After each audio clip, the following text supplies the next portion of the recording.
The vast lecture hall accommodated beings from 17 star systems, its bioadaptive seating seamlessly morphing to student preferences. Crystalline entities levitated in energy fields, while gaseous life forms swirled within containment pods. A human, oddly, sat cross-legged, scribbling in a paper notebook, a relic of the past. Comment, I'm ready, if you believe humans are more than history's villains. Professor Velkar's 6 eyes surveyed the class, tentacles adjusting the holographic display. Decades imparting cutting-edge intergalactic ethics, yet his pulse still quickened with each semester's dawn. This cohort appeared exceptional. Emissaries from the galaxy's most refined species, united to master harmonious coexistence. Greetings, esteemed scholars, to what many deem the Galactic Core curriculum, Velka initiated, his translator morphing clicks and whistles into universal standard.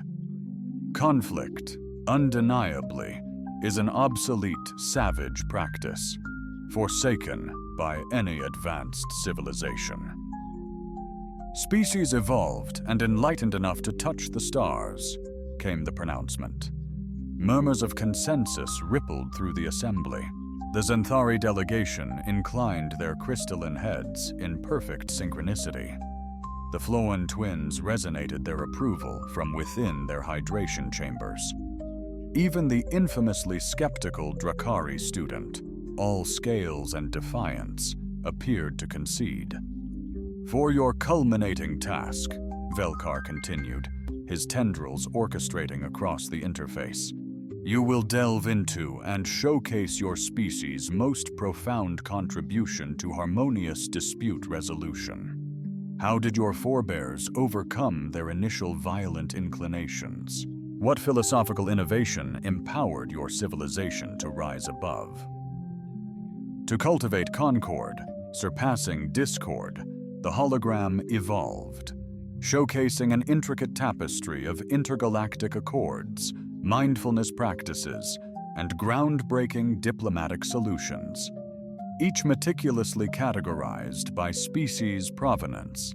The Xanthari's emotion regulation protocols illuminated azure, the Flothan's collective hive mind consensus radiated emerald, the Drari's apprehension-driven compliance tactics ominously pulsed crimson.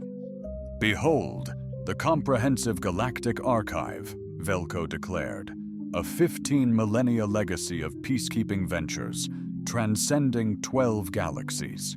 And across 47 dimensions of reality, surely each sentient species has gifted invaluable insights to our shared cosmic wisdom. A hand ascended from the rear. Velka halted, momentarily breaking her flow. The human, what was her designation? A quick glance at his roster. Ah, yes. Katie Monroe, hailing from the 3rd planet within the Sol system. She'd maintained a quiet presence throughout the term, diligently scribbling notes in their antiquated writing style, occasionally posing deceptively simple queries regarding lexicon or past contexts. Innocuous enough, yet a disquieting aura surrounded her, stemming from her unnerving lack of astonishment at anything they presented. Affirmative, Miss Monroe. Katie rose, Velker observing a ripple of unease among the students. Humanity's recent entry into the galactic stage, achieving FTL travel merely a century ago, still rendered them a fascinating anomaly, akin to a tribe wielding fire without self-immolation. Professor, Katie began, her voice laced with a uniquely human cadence. My research within the archives reveals everything sounds a tad informal, even in official contexts, and accessing Earth's entries in the Galactic Peaceful Conflict Resolution Archive is proving challenging. Velkar's tentacles pulsed subtly. Naturally, she was struggling. Earth's contribution to intergalactic harmony was negligible, to say the least. They'd scarcely ceased bludgeoning each other over resource squabbles before tripping into interstellar voyaging. Give them a few more generations, and they might just cultivate something noteworthy. "Well, Ms. Monroe," Velkar began, cautiously, "your civilization remains quite young. Relatively young by our metrics. Perhaps you might emphasize more contemporary advancements, such as your planet's progression from localized conflicts to worldwide collaboration." A peculiar noise emanated from the human area, a cross between a chuckle and a cough. Several extraterrestrial students pivoted, their diverse senses honing in on Katie with the focus of predators identifying atypical prey behavior. "That's precisely the issue, Professor," Katie proceeded, a distinct shift in her inflection now evident, moving from respectful student to subtly entertained. "I've been delving into our historical records, and I'm uncertain we fully accomplished that transformation." The lecture hall fell utterly silent. Velkar felt his core heart falter. His secondary hearts rallied, yet a whooshing sound filled his ears, indicating a surge in blood pressure. "Pardon me, could you reiterate that?" "The shift from conflict to collaboration," Katie stated, retrieving her rudimentary notebook and browsing through several pages. "Indeed, I'm unable to locate proof we truly achieved it. We improved, became more streamlined, better structured, vastly more inventive, but never." Professor Velkar's 6 eyes flickered nervously, a habit honed over a century of teaching. A hush fell over the lecture hall as the Zenthari delegation froze, a stillness hinting at profound meditation or sheer panic. Even the Flirton twins ceased their buzzing, resembling deflated balloons in their pods. "Miss Monroe," Velkar began cautiously, "you must be alluding to ancient history, conflicts predating established civilization. Every species navigates a turbulent phase before evolving. Achieving interstellar capability, a quintessential evolutionary leap, akin to mastering tool usage or unlocking abstract thought." Tatiana's subtle head tilt, seemingly innocuous, mirrored the pre-strike posture of every predator in the known galaxy. "Professor," she purred, "precisely when do you surmise humanity pierced the interstellar veil?" Velkar, consulting his notes, his unease escalating, replied, "Your first contact dossiers suggest faster-than-light competency emerged approximately 87 standard cycles ago. Decades passed, and you're curious about our actions 88 years prior." A profound hush enveloped the lecture hall, its intensity palpable, bearing down on everyone present, as if under immense gravitational pressure. Velka noticed he was holding his breath, though the reason remained elusive. "We were engaged in the most extensive, structured conflict in our planet's timeline," Katie remarked casually. "Virtually every nation on Earth participated in it. It spanned approximately 6 years, resulting in the deaths of roughly 70 million individuals. We designated it World War II. The latter part signifies pivotal, signifying our prior experience. A pristine Zenthari student echoed wind chimes cascading downwards. A Floining twin appeared to gasp, remarkable given their lack of lungs. Yet Velkar's voice escalated, hinting at raw panic. "Surely," he cried, "that's your species' defining moment. The lesson learned from violence, propelling you to galactic accord." Katie double-checked her notes, beginning to doubt their necessity. "Well, there's also Korea. 1950s Vietnam, 60s and 70s, myriad minor skirmishes, Afghanistan, Iraq, Redux, Syria, Yemen." Her smile, devoid of warmth, belied the words. "Professor, Incessant global warfare has defined my entire existence, my parents, and theirs before them. The Dramarian student, notorious for combat prowess and strategic brilliance, shrunk back, scales shifting defensively. That's an improbable endeavor, Velkar murmured. Species embroiled in perpetual conflict can't cultivate the collaborative structures indispensable for interstellar voyages. The mathematics are irrefutable, sociological studies conclusive. Starships can't rise from war zones. Cosmic exploration is incompatible with planetary destruction. Katie's smile intensified, triggering primal alarms throughout the hall. Professor, who implied we ever ceased weapon development? A silence, heavy with impending doom, descended upon Professor Velkar. His 3 hearts faltered in sync, his tentacles quivering as he clutched the podium for stability. Encircling the auditorium, 47 of the galaxy's most evolved species were paralyzed in profound existential dread. Ms. Monroe, he rasped, his voice barely audible. For your culminating project, what precisely do you intend to unveil? Katie softly snapped her notebook shut, the sound reverberating through the hall like a thunderclap. Well, Professor, given my utter inability to discover instances of humans prioritizing peace over conflict, I pondered, instead of showcasing our peaceful conflict resolution, I'll delve into my family's surprising impact on the very craft of warfare throughout history. She effortlessly hoisted her backpack, declaring, I'm unveiling my family's lineage. The words resonated ominously as Professor Velkar witnessed his structured reality unravel, the human striding towards the exit, her steps piercing the silence. 3 days, he managed, his voice faltering. Presentations commence in 3 days, Katie. Halting at the entrance, she glanced back, a disturbingly enigmatic smile playing on her lips. 3 days, she declared. Ample time to unearth the truly captivating secrets. And the door whispered closed, leaving 47 delegates of galactic societies gazing at her vacated space. Professor Velkar consulted his registry, eyes lingering on the note beside Katie Monroe's name.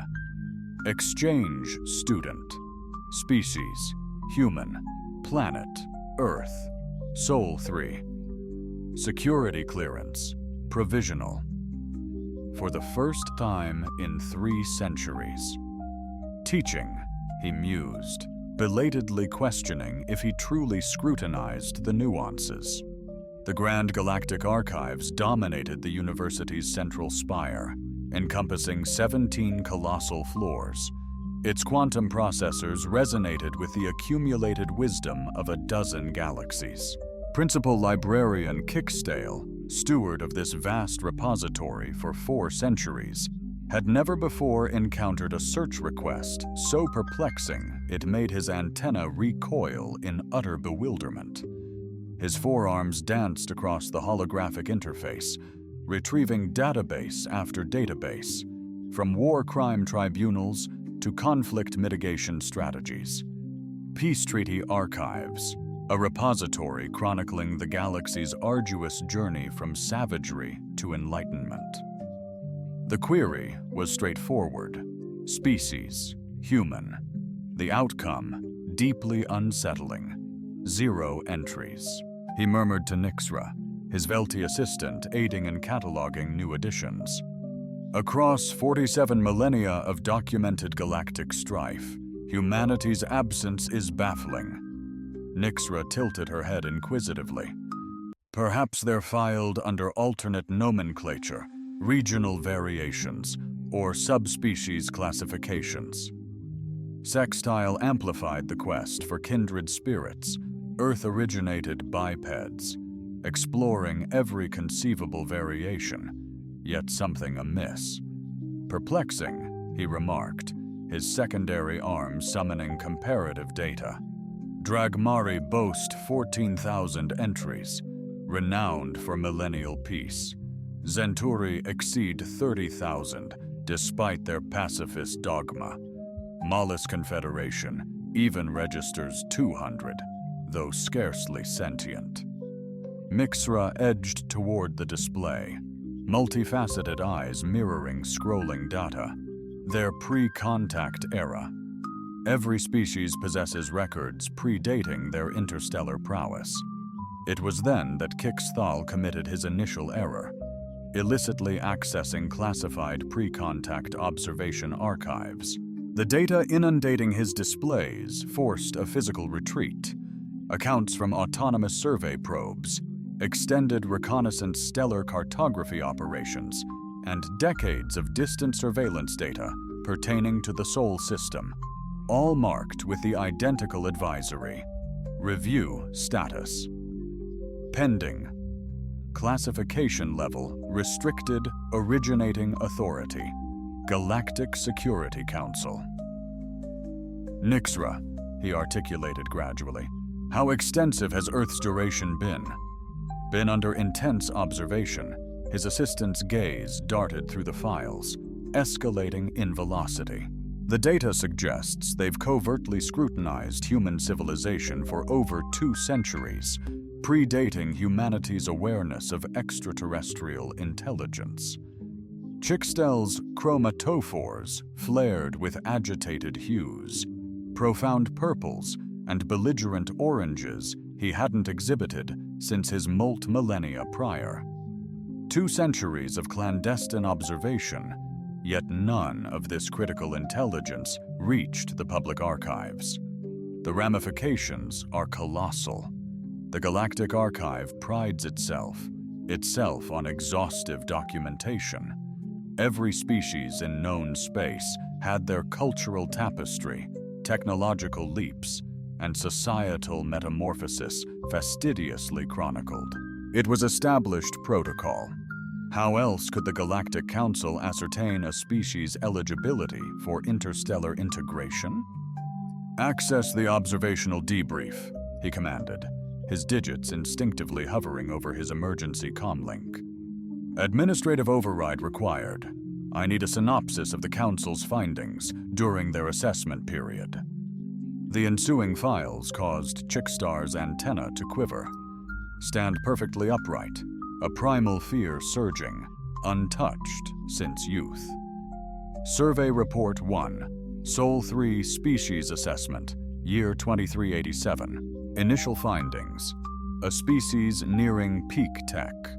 Civilization displays classic pre-contact optimism, yet hampered by tribalism, resource wars, and weak collaboration. Recommendation: ongoing observation until global unity achieved. Survey Report 15, Sol 3 Species Assessment, Year 2401. Growing unease about the species' trajectory. Heightened weapon development pace alongside technological leaps suggesting prolonged observation for societal maturity before engagement. Survey Report 31, Sol 3 Species, Year 2415. Standard Parality Alert. Nuclear capability attained amidst persistent tribal conflicts. An anomaly in galactic history. Recommendation: urgent Council reassessment of contact directives. Survey Report 8, Sol 3 Species, Year 2438. Standard Council Directive 447 Alpha activated. All observation data elevated to Security Level 9. Subject species exhibits sustained technological escalation, coupled with a proportionate surge in destructive potential. Pattern analysis indicates potential interstellar mobility alongside persistent planetary-scale conflict. Protocol anomaly. No known species has achieved faster-than-light travel without prior establishment of a unified global governance. Chictal's chromatophores displayed colors beyond conventional emotional spectrum mappings. Nixra, nearby, emitted subtle tremors, whistling sounds, a near-hysterical avian gasp as they observed humanity's 2-century ascent. "Reports consistently reveal a perilous imbalance," he murmured, barely audible. "Technological leaps outpacing social maturity, escalating military might alongside scientific breakthroughs." A disbelieving retort. "Impossible. The Nixon Accords fundamentally mandate inner harmony, pre-galactic outreach. It's a cornerstone of civilized progression." Chal displayed the Nixon Accords, the galaxy's founding charter. Sociology unveiled following an exhaustive analysis of over 1,000 species' evolutionary trajectories. The mathematics proved impeccable, the logic irrefutable. Aggressive species invariably self-destructed before attaining interstellar prowess, while peaceful ones thrived, integrating into galactic society. There were 0 exceptions, until humanity. "Observe this," he announced, emphasizing a key passage in the latest report. Survey 156 indicates faster-than-light travel achieved, contact initiated. Initial cultural exchanges suggest humans deem warfare. Urgent council directive required. Civilization integration poses unique challenges with non-compliant species. Despite nearly a century in galactic society, attending universities, contributing to research, enriching cultures, humans fundamentally defy established norms of intelligent life. Report age, under 90 years. Nixer's ice talks were circling anxiously. Librarian Prime pondered, if humanity's penchant for conflict is perpetual, how did they forge the collaborative structures essential for spacefaring endeavors? How did they orchestrate resource distribution, foster scientific alliances, and cultivate the societal confidence indispensable for interstellar ventures? It was then Kixt committed his next blunder, accessing the human cultural repository. The revealed files induced a profound regret that he hadn't opted for retirement a century prior. Music, literature, entertainment, media, historical analyses, all diligently uploaded into the archive adhering to established cultural exchange guidelines, conspicuously displayed. Site meticulously documented, catalogued, yet completely disregarded by those who presumed humans were merely another docile species with a vibrant history. "Nixra," he stated, his voice adopting the neutral tone of one processing data their mind rejected. "Access their entertainment archives, specifically historical dramas." The initial result was a collection of films about World War II. Kixtel watched the opening sequence in stunned disbelief as human aircraft bombarded human cities and human soldiers clashed against one another. Numerous continents and diverse human voices recounted the occurrences with unnerving ease. This masquerades as historical fact," he murmured. "Observe the creation date." Nixra's voice edged towards hysteria. "It was crafted 6 decades post-conflict. They're not merely recalling their strife, they're crafting entertainment from it."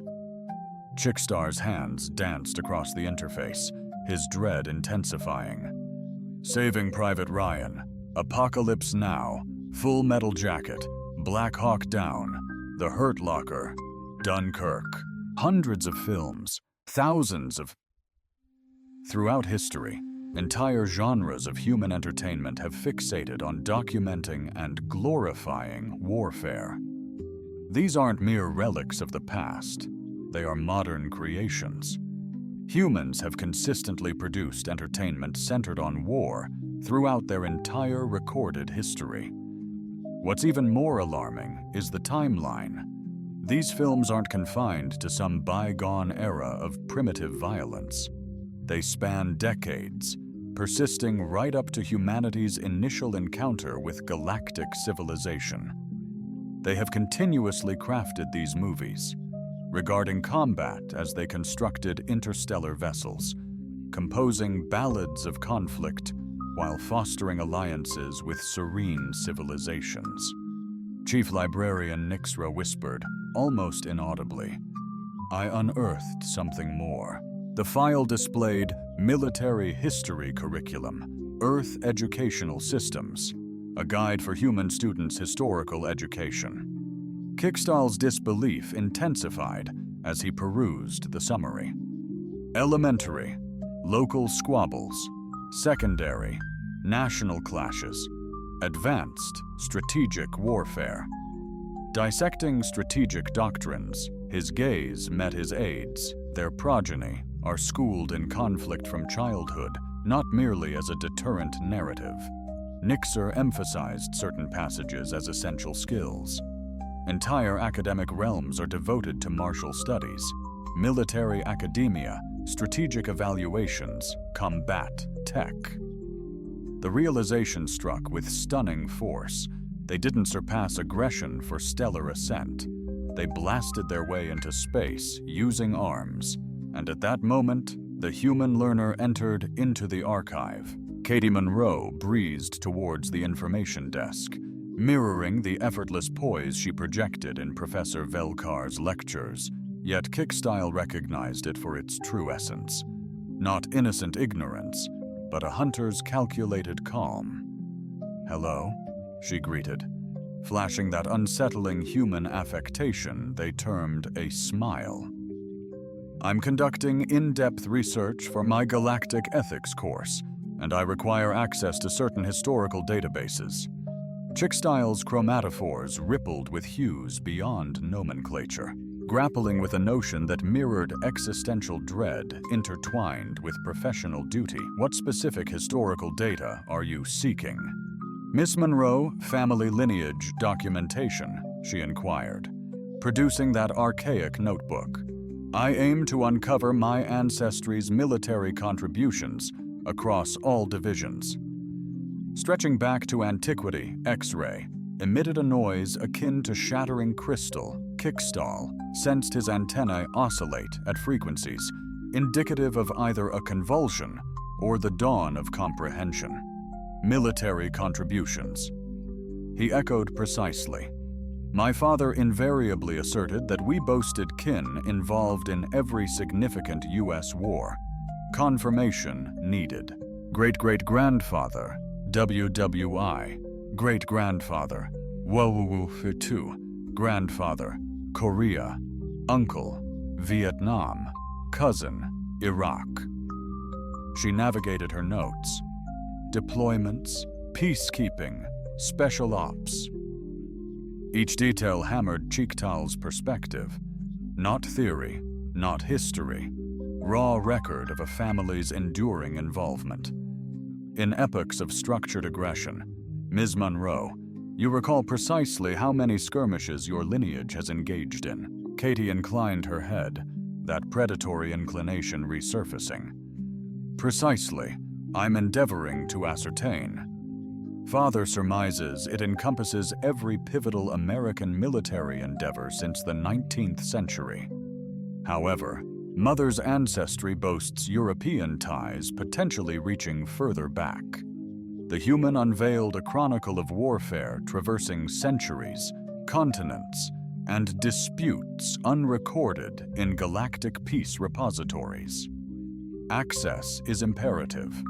Your extensive historical military archives, encompassing unit compositions, service histories, commendation acknowledgements, deployment timelines, and the standard inventory, as if every family throughout the galaxy meticulously cataloged their lineage's involvement in structured aggression.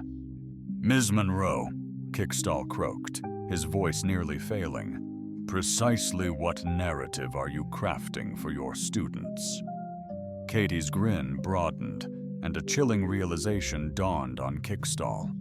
He grasped why every vulnerable species across the cosmos instinctively recoiled at that precise expression. I intend to illustrate for them. When unending conflict defines a species, Classroom 847B, built for 47 diverse physiologies, was unprepared for the palpable terror at 9 a.m. on presentation day. Professor Velkar, visibly shaken, triple-checked the holographic display system. Whispers of the human student's research request had reached faculty. The archive incident was swiftly classified. Academic rumors spread like wildfire, surpassing even quantum entanglement speed. Every xenobiology professor was keenly aware that something extraordinary was about to transpire. Students entered with an unusual hush, while the Xanthari delegation advanced in flawless synchronization, their crystalline structures reflecting light in ways evocative of profound meditation or a ritualistic prelude to transcendence. The Floam twins, abandoning their customary jovial hum, slipped into their environmental pods, hovering in an unnerving stillness. They resembled specimens suspended in stasis fluid.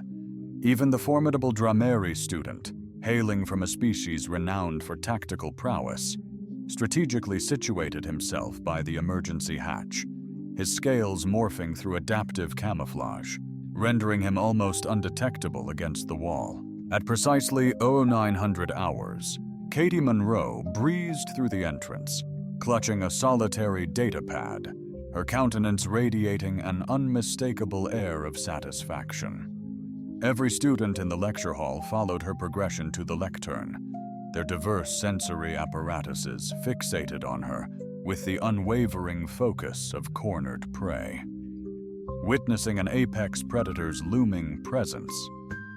"Greetings, esteemed colleagues," she announced, her voice echoing the same nonchalant air she'd wielded while effortlessly dismantling 3 centuries of galactic sociological dogma.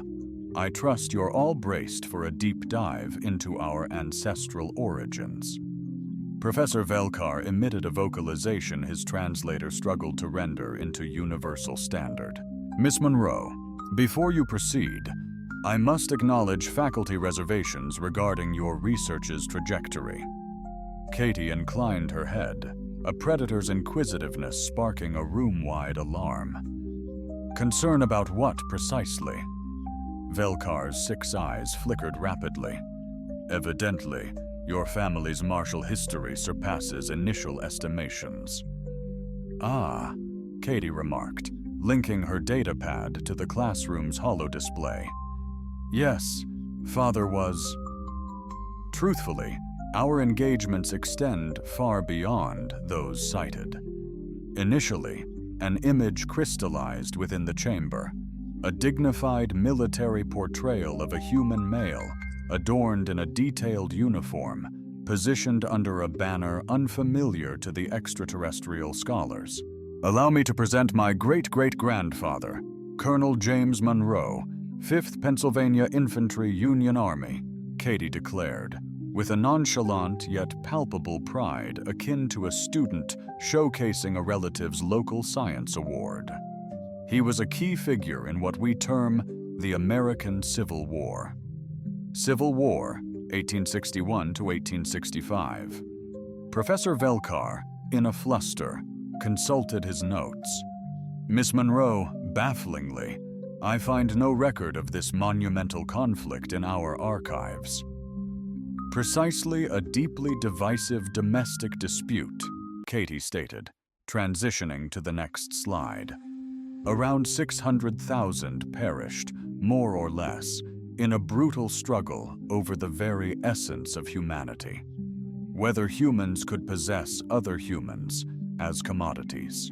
The Xanthari student in the front row emitted a sound akin to crystalline wind chimes imploding under immense pressure. The notion of one sentient being possessing another was so foreign to galactic civilizations that most species lacked the vocabulary to even articulate it. "Crucially," Katie proceeded, Our esteemed ancestor, James, found himself on the triumphant side. He distinguished himself in 17 pivotal engagements, notably Gettysburg, where he spearheaded a daring assault, overwhelming a Confederate artillery emplacement. The hologram morphed, presenting a meticulously detailed battlefield schematic, complete with troop deployments, casualty assessments, and intricate tactical breakdowns. The granularity of this record was remarkable. Astonishingly, humanity had documented its conflicts with the same fastidious precision that other species dedicated to art or philosophical pursuits. Now, his son, my great-great-grandfather Robert, pursued a captivating career path, Katie stated, progressing to the subsequent slide. He enlisted in the 7th Cavalry and dedicated his time to battling Native American tribes in the Western Territories. A fresh visual emerged, depicting another uniformed human, this time astride a 4-legged creature that the extraterrestrial students identified as a domesticated mammal of Earth.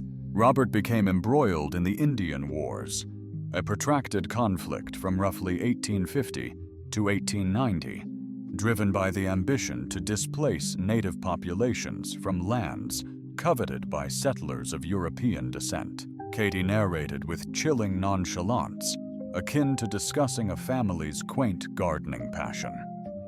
He found himself at Little Bighorn when General Custer committed his infamous blunder. Yet thankfully, Robert was reassigned that fateful day, a twist that preserved our lineage. The Floan twins then erupted into an ear-splitting whine. Interpreters transcribed the agonizing cries as unintelligible. Intraspecies conflict defied every intelligent behavior model. Robert's son, William, my great-grandfather, amplified our family's global footprint. Katie elaborated. He fought valiantly in the Spanish-American War of 1898, in the Philippines and Cuba. The holographic display illuminated a world map, battlefields highlighted in red. The unprecedented magnitude of human conflict was surfacing, dwarfing all prior galactic chronicles. William served with the occupation force in the Philippines from 1899 to 1902. Katie elucidated, pinpointing areas on the map. The Filipinos boldly envisioned self-governance after aiding us against Spain. We sharply differed. Tragically, around 200,000 Filipino civilians perished, alongside roughly 20,000 combatants. A Zenthari student began resonating with frequencies suggesting profound existential turmoil or complete system breakdown. Professor Velkar had ceased note-taking, fixated on Katie, his face mirroring the utter unraveling of his reality. But here's where it gets utterly captivating, Katie said, her smile intensifying. William's son, my grandfather Frank, incredibly served in both World War I and World War II. The display morphed, unveiling colossal military formations, mechanized carnage, and devastation. Dwarfing earlier conflicts, Frank bravely enlisted in 1917 for what we dubbed the Great War, though it proved less definitive, necessitating a sequel 2 decades hence. Katie showcased trench warfare imagery, chemical weapon horrors, and casualty statistics that drove students towards the exits. A staggering 16 million perished in World War I, merely a prelude. The hologram now projected the most exhaustive record of systemic violence any galactic being had witnessed. Battle blueprints, strategic breakdowns, technological leaps, all delivered with the cold precision of a species that had transformed warfare into an exact science. Grandpa Frank was beyond prime for the European theater during World War II, yet he valiantly served in the Pacific Campaign against Japan. Katie proceeded, island-hopping warfare, daring amphibious assaults, the complete, brutal package. Ultimately, We concluded that devastating conflict by deploying nuclear weapons on 2 Japanese cities. The term nuclear reverberated through the classroom like a tangible force. While numerous species had unlocked nuclear tech, the concept of weaponizing it against civilian hubs was so unthinkable that most galactic languages lacked the vocabulary to express it. A staggering 60 to 80 million perished. During World War II, Katie remarked, with the detached air of someone citing meteorological data, that precise figures were elusive amidst global conflict spanning 6 continents. Professor Velkar's tentacles drooped. "Miss Monroe," he murmured, "are you implying your grandfather was involved in the atomic annihilation of civilians?" "Heavens, no," Katie chirped. "He was infantry. The nuclear arsenal was managed by an entirely separate military division. We're highly compartmentalized." The Drag Marie student, from a species celebrated for its martial strength, had turned utterly translucent with anxiety. Their most catastrophic wars involved maybe thousands of losses across years. The sheer magnitude of human combat eclipsed their comprehension. "Now, Dad truly revolutionized the family investments," Katie went on, progressing to more contemporary battles. "He served in Vietnam, Grenada, Panama, and the initial Gulf War. Dad was Special Forces, meaning he excelled in dubbing unconventional warfare adaptive combat. The holographic display showcased jungle skirmishes, urban conflicts, desert campaigns, and diverse human military engagements across all imaginable environments and tactical scenarios. Vietnam proved exceptionally insightful," Katie remarked. "We discovered that combat in tropical zones demands specialized gear, altered strategies, and distinct methodologies for civilian engagement. Over 58,000 American lives were lost, alongside a possible 2 million Vietnamese." A student from the pacifist Mollusk Confederation, attempting to exit the classroom, faltered and collapsed before reaching the exit, their gelatinous form yielding. Cascading across the floor in an apparent stress-induced liquefaction phenomenon, Katie, oblivious to the escalating pandemonium, declared, "The peculiar thing about my kin is our unwavering attendance at every significant U.S. military endeavor. Korea, Vietnam, Grenada, Panama, Gulf War, Somalia, Bosnia, Afghanistan, Iraq, its sequel, Syria, Yemen." "Enough," Professor Vela interjected, his voice a mere whisper.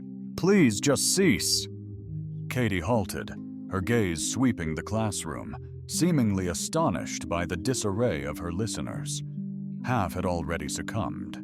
Multifaceted varieties of shock-induced paralysis, while the remainder were pinned against the walls, seemingly attempting to integrate with the very structure. "However, I've yet to reach the compelling segment," she stated. Professor Velkar felt his 3 hearts falter in succession. What could conceivably surpass the intrigue of your narration thus far?" Katie's smile amplified to a degree that exceeded simple physical manifestation, verging on an existential menace. "Well, Professor, I've merely chronicled my formal military tenure. I haven't delved into my uncle's involvement with the CIA, my cousin's engagement in private military ventures, or my brother, who is..."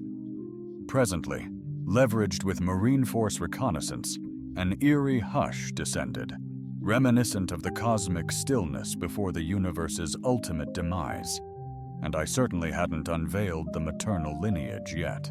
The emergency alert system's harrowing sirens echoed through classroom 847B, casting an apocalyptic crimson sheen throughout. Amidst the pandemonium of evacuating students and frenzied staff, Katie Monroe stood composed at the room's forefront, her datapad interfaced with the holographic display. "Attention all personnel," the announcement boomed. "Urgent university-wide alert. Code 7 emergency underway. All classes are suspended pending thorough security assessment. Students, faculty, proceed to designated safe zones." Professor Velkar stood transfixed at the podium, his 6 eyes locked on Katie, bearing the look of one beholding the absolute unraveling of everything sacred.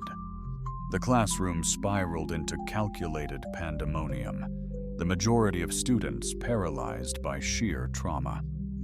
"Miss Monroe," he croaked, his voice fragile, audible over the alarms. "Precisely what did you imply concerning your maternal lineage?" Katie cast a nonchalant glance at the emergency lights, a touch of intrigue in her eyes, as if questioning the commotion. My mom's kin boasts a broader global outlook on armed conflicts. The Monroe lineage primarily engaged in American skirmishes, but Mom's maiden appellation, Patterson, signifies a family deeply enmeshed in European military endeavors for nearly 6 centuries. The holographic display shimmered erratically as building security endeavored to extinguish all superfluous systems but Katie's.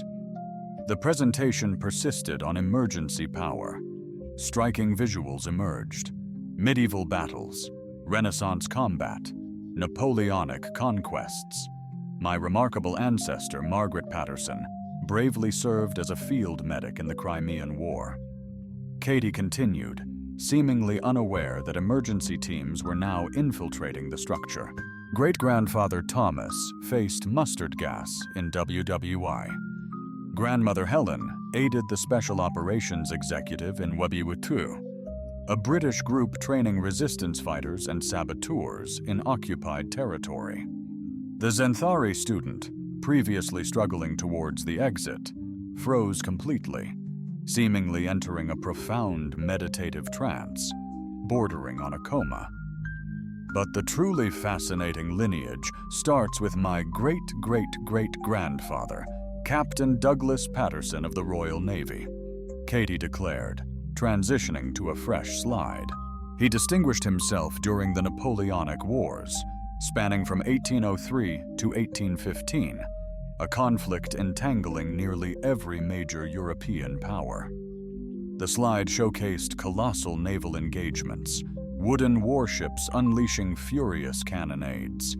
Within kissing distance, sailors engaged in brutal close-quarters combat, on decks awash with blood.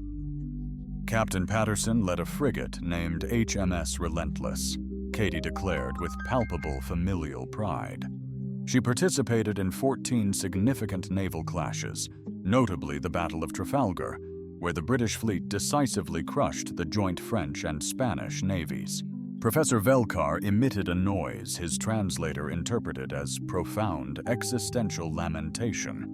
The idea of humans orchestrating oceanic naval warfare with such rudimentary tools. To unleash unparalleled devastation required overhauling his grasp of intelligent civilization evolution. The Patterson family adage rings true, Katie affirmed. Triumph via dominant armament, inherited for eras. Hazmat teams entered, scanners probing for biochem psych threats, finding 0 quantifiable traces, deepening the dread, Miss Monroe. A responder urgently declared, "You must disengage from the presentation and evacuate with the other students." Katie seemed utterly perplexed. "But I haven't concluded explaining the family tree. I still need to detail the Industrial Revolution era, when both sides of my family began integrating cutting-edge military technologies." "At what point?" the responder pressed. "Industrial Revolution, late 1700s through the 1800s. That's when humanity mastered the mass production of weaponry via factory systems," Katie indicated towards her data. "My lineage boasts pioneering spirits. Great-grandfather Monroe field-tested nascent rifled firearms, while great-grandfather Patterson innovated advanced artillery shells. The responder's face cycled through emotions, culminating in the 1,000-yard stare, typical of those confronting a reality far grimmer than conceived. Via the classroom comms, Professor Velkar discerned snippets of university-wide emergency broadcasts, signaling an unparalleled crisis. The profound psychological distress in students urgently needing counsel intervention argues for re-evaluating humanity to a critical threat, Professor Katie asserted, facing him amidst the pandemonium. You inquired about humanity's role in amicable conflict resolution. I believe I've unearthed the revelation. Vela's tendrils recoiled reflexively. After enduring such horrors, he questioned his desire to know her verdict, yet scholarly intrigue drove him to probe. What? What's the answer? Katie's smile achieved its ultimate, chilling form. Evolution, not malevolent or spiteful, unveils a profound truth reshaping reality. Humans don't just settle conflicts, Professor. We definitively end them. Her words resonated with palpable force, freezing even the paramedics, their faces mirroring a stark realization. Every war, every battle, every victory my family secured, they were all conclusive, Katie stated calmly, explaining fundamental concepts. Mathematics, the American Civil War vanquished slavery, World War II decimated fascism, the Cold War dissolved the Soviet Union. We don't parley with predicaments, Professor. We obliterate them. Professor Velkar's mind raced, forming unwelcome links. Miss Monroe, are you suggesting humanity perceives warfare as problem resolution? Absolutely, Katie affirmed, as if self-evident. What else could it represent? You pinpoint a menace to your society, innovate the requisite means, and then decisively eradicate that menace, permanently. Emergency personnel retreated towards the exits, their training utterly lacking protocols for this radical shift in galactic sociology. But Professor, here's the kicker, Katie pressed, her voice now a lecture. My family's military service is commonplace. Countless American families boast similar stories, and America is a single nation among nearly 200 worldwide. The implication loomed, a chilling premonition. If Katie's lineage mirrored a standard human bloodline, then, for millennia, our planet cradled countless souls whose forebears engaged in sophisticated warfare, spanning centuries, continents, and technological epochs, Professor Velkar Katie articulated, meticulously reviewing her notes. You inquired how humankind evolved beyond its combative instincts to integrate into galactic society? Indeed, he breathed. The truth is, we didn't abandon them. We refined them into an art form. The ensuing silence was profound. No alarms, no activity, just the soft resonance of the holographic projection, displaying millennia of human conflict. We've been engaged in perpetual warfare throughout our entire documented existence, Katie amplified. We've clashed with primitive weaponry, cutting-edge firearms, and technologies your databases can't even categorize. We've waged war across every terrestrial biome, extending it into the cosmos, the depths of the ocean, and dimensions of strife beyond your species' current comprehension. Professor Velkar began to apprehend the gravity. Beholding the twilight of an epoch, the utter disintegration of all galactic civilization presumed about sentient existence, she began. But humanity's true peril lies here, Professor Katie stated, detaching her datapad from the display. Our conflict isn't born of savagery, aggression, or evolutionary stagnation, she continued, slinging her backpack with the same nonchalant ease as her inaugural lecture. We wage war because we excel at it. A final, desperate emergency broadcast reverberated through the comms. All faculty urgently convene in the emergency council chamber. Human exchange program is indefinitely suspended, awaiting a comprehensive species reclassification audit. Katie veered towards the exit, briefly halting to address Professor Velkar one final time. "Oh, and Professor, you may need to seriously rethink your definition of peaceful species. Humans aren't peaceful. We're simply allies, for now." The door sealed shut, isolating 47 galactic representatives to confront a chilling truth. They shared the cosmos with ultimate predators, millennia honed in the craft of war. In the ensuing weeks, the Galactic Council held urgent assemblies, revamped threat classifications, and radically re-evaluated intelligent life's evolution. The utterance, the human's approach, transformed into the galaxy's supreme deterrent against belligerent species, a cautionary whisper in the void. Regarding the fate of civilizations prioritizing strife over unity, yet within classroom 847B, solely Professor Velkar's subdued voice echoed, addressing a vacant space. Our presumptions were inaccurate about.